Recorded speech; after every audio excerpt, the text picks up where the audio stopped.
Hi, I'm Ryan Hunter, and this is Kalispell Connections, a program where we talk about issues important to the community. And with me today is Erica Wirtala, the Public Affairs Director with the Northwest Montana Association of Realtors. Hi, Erica.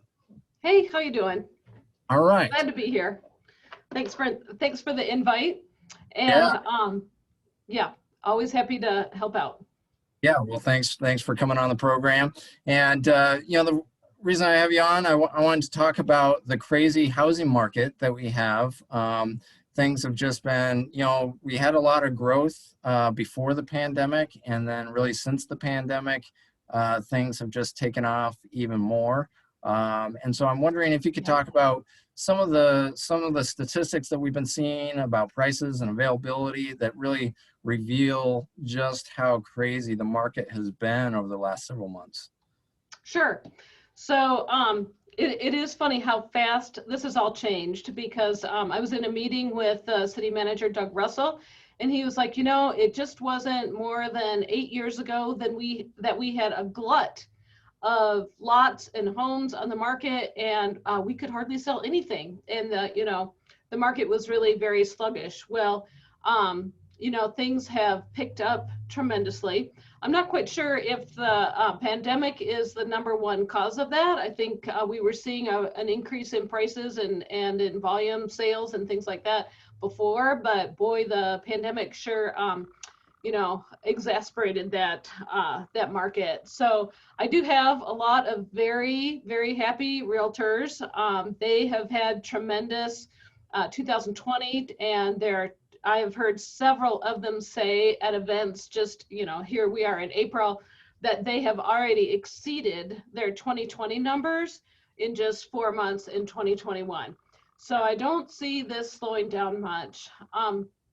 We get a lot of information from the National Association of Realtors, and they have all their economic gurus, and they are not seeing this slow down this year. There might be a plateau maybe next year, but overall, what the big thing is that there's just very little inventory here to sell. But it's good to remember that although we think everybody is moving to Montana here, and it's all California and Texas and all of that, that people are just on the move all over the United States. 23 million people moved in the last couple of years from one place. There's a lot of urban to rural exit. And the #1 growing state is actually Idaho. So they're not all here in Montana, no matter what the traffic on reserve feels like. Yeah. So, what our indicators for us on this superheated market is, one, the severe lack of inventory. I talked to one broker, and he said, I've got 96 realtors in my office, and we've got 6 homes to sell. And so that just kind of gives you the scope of what's going on. We have no shortage of realtors.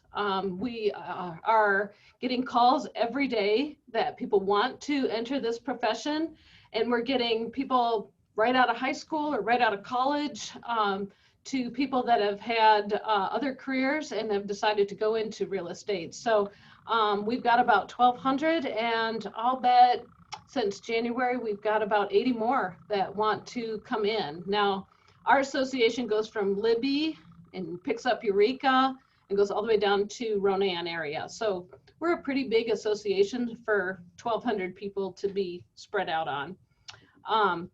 The one statistic that I look at a lot, and I get my statistics from the regional MLS. And so if any of your listener watchers are interested in finding out stuff and looking at this, it's 406mls.com.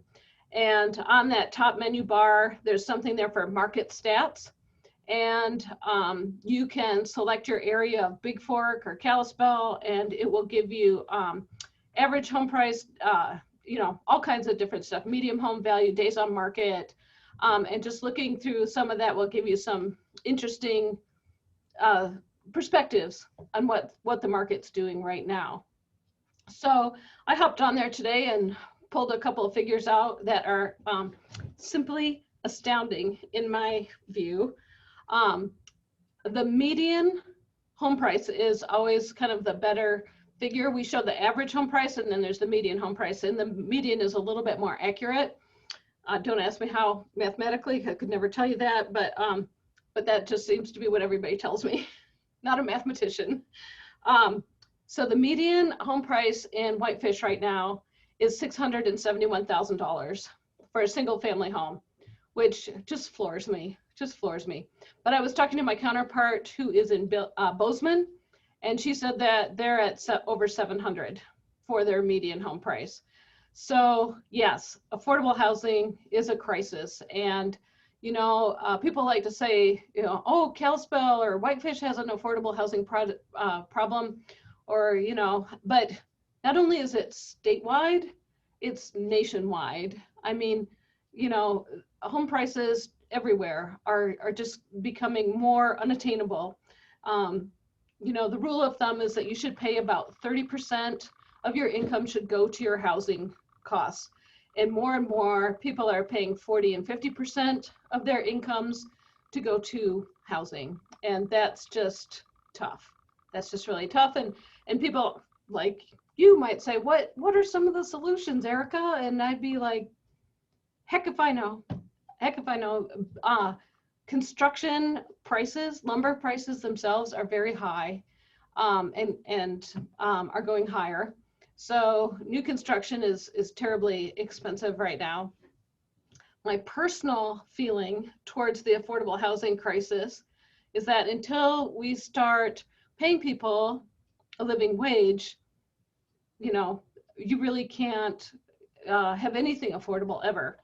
And when I talk about affordable housing, you know, people should always clarify that, you know, I'm talking about, you know, probably two professional people that are pulling in a fairly decent wage between them. If you are homeless or transients or just really struggling on that end, that's a whole different category, and that's not really affordable housing. That's more subsidized housing product that takes more tax credit money, or, you know, a bigger hand up. So what I'm talking about is, you know, just in general, regular people trying to have a place to live that's not eating up more than 30% of their income there. Kalispell, their housing prices are up about 36% from what it was in 2018. So we're looking at something that's at about 380.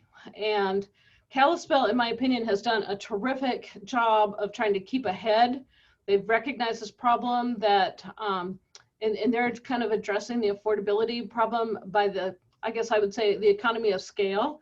You know, a rising tide lifts all boats. And so they, the city council, you guys, have been working really hard to make sure there's a variety of products out there. So multifamily homes, apartments, rentals, duplexes, single family, all different types of options for people, and improving them at a fairly good clip.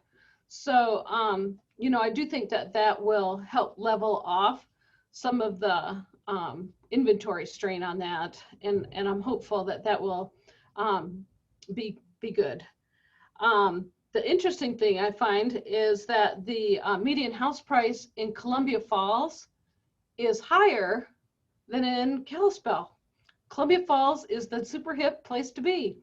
So they're looking at about $433,000 for their average or median home price. And, you know, we're seeing a lot of new development up in Columbia Falls, and it's just the hip strip of Flathead Valley, I think. So I don't know. Kalispell has a lot of excitement building around the Parkline Trail and all different kinds of projects. So they might not be the hip strip for too much longer, but I'll let them enjoy it while they can. So, you know, and then I looked at the county numbers, and that incorporates places like Evergreen and Big Fork, and so it's more of a mashup. But still, the median home price in the county is $467,000, which is still super expensive. So a lot of people did move here to escape the pandemic, because all of a sudden, offices are not important anymore. And if you have internet, you have your office. So a lot of my realtors were selling homes with their phones. They would just walk through the house with their phone, or they would hire a videographer and take pictures of the home. And so many homes were being sold sight unseen. We had to come up with a new form so that when the buyer finally would show up in person and sign the form, they would say, "We have never set foot in this house before today." And so that tells you the volume of people that were buying online. And, maybe our culture is shifting that way. They read some reviews, they take a drone look and see the neighborhood, and maybe that's all they need. So that's how a lot of business got conducted this year. Realtors also did not do very many open houses, mostly because as soon as a house hit that market, there would be a bidding war, and that house would be sold in a matter of hours. I mean, no longer is it days or weeks. It's, a house is sold in a weekend or even in an afternoon, and they will have multiple offers. And if it was a really nice house, a lot of times people would say, "Well, I'll go over that price by 5,000 or 10,000. I have heard many examples of homes that got in bidding wars that were $80,000, $90,000, $100,000 over asking price, because people just really wanted that home. So it has been, hard with that influence. People that are moving from the bigger cities, they've got cash, they've got less contingencies, they are, not in the mood to bargain. They want something, they get it. And so it has, I think, pushed local people out of some deals, and that's been hard. That's been really hard. So yeah, that's just kind of the market in a nutshell. Wow. I mean, just, yeah, so much. It's crazy. I mean, some of those stats you mentioned and anecdotal evidence stories is just reveals how crazy this market is. And we were in a housing crisis before this hit, and now certainly more so. I think affordable housing is critical, and subsidized housing is affordable housing, but I get your point of there's kind of that separate portion, which is kind of workforce, what people refer to workforce housing. Workforce. Yeah. Or even some people are referring to it now as attainable housing. And that's the new way of labeling it. A lot of people have some pushback towards that word, like, "Oh, affordable. Oh, that must mean ticky-tacky or something," but that is certainly not the case at all. So, and as far as solutions, it's hard. It's hard to come up with just one cure-all that will fix the problem. And like I said, I think part of it might be a living wage. That might be a small piece of the puzzle. But, I'm a board member of the Northwest Montana Community Land Trust, and that is an interesting mechanism. It's the largest land trust in the state, and it's all within the city limits of Kalispell. We have 54 homes, and it's a different kind of a model. We keep the land, but you get to buy the house. So if you had a package piece of property, land and house, and it was sold for, maybe the value was $300,000, that would be out of the reach of many people. But if you take the land out of that equation and somebody else holds the land for you and you just have to buy the house, now that house is like $150,000, $187,000. It's something that is in the reach of people. And so we sell to, we have a formula for people that can get on a wait list, and when a house comes available, they can maybe get that house. They still have to pay property taxes. They have to pay a lease fee of $25 a month to have their house on that piece of property. But they can have a garden, have a yard, have a dog, kennel, whatever, just enjoy that house. And it's within a reasonable price range. So I think that that's a good solution, and that organization is looking to expand that model out into the county, up into Columbia Falls, and we're working on that. But buying houses to get into that program is not, this is not the time to be doing that. We need a good recession for that. Yeah, I like But that. that's one way to make houses affordable. Two other programs, you know, that help make houses affordable is to, you know, be able to offer a space to a renter, or maybe do inclusionary zoning like Whitefish had. Now that program is no longer viable, but it was something that was working for the city of Whitefish pretty well. Actually, it was only in effect for 2 years, but you know, it's different ways of looking at how housing can be provided for employees, or you know, home ownership, working with municipalities. The other thing that Whitefish is doing is they donated some land, what they call the snow lot, and then they use tax credit financing, and they're going to build 24 units. And with the city of Whitefish donating that property, that brought the cost down to be something really more affordable, that kind of chipped away at it. So, you know, it's just going to take a bunch of people putting on their creative thinking caps and trying to come up with all different ways that we can get people into home ownership. And of course, that's the most important thing for realtors from their perspective. Yeah, and I can't agree more that that there's a lot of different avenues to try to approach it, and it's going to take a lot of different. I think it will. Mm-hmm.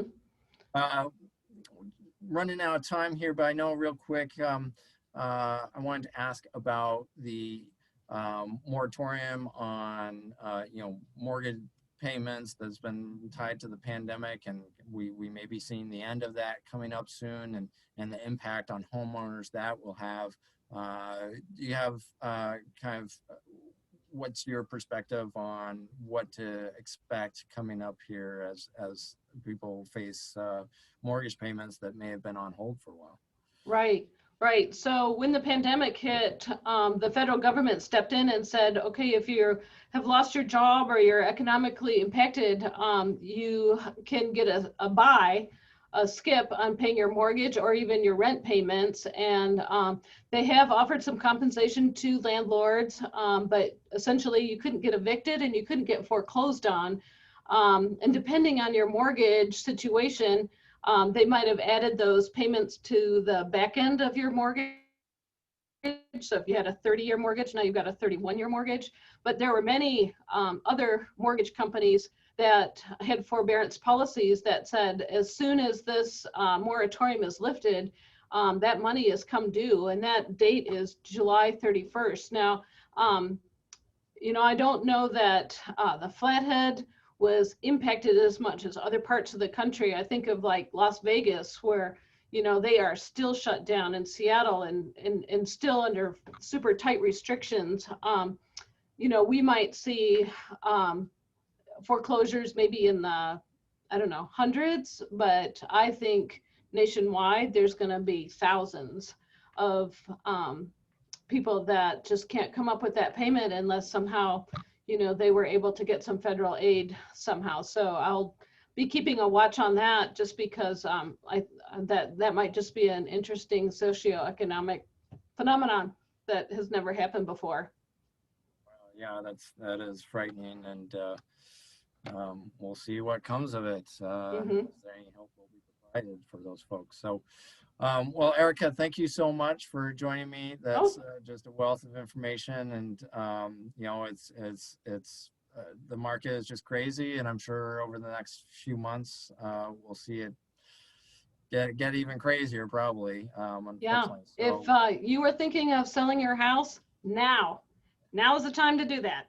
And I'm sure there are many, many realtors that would be happy to help you out with that, but you better have a plan to where you're going, because the replacement value on those homes are astounding.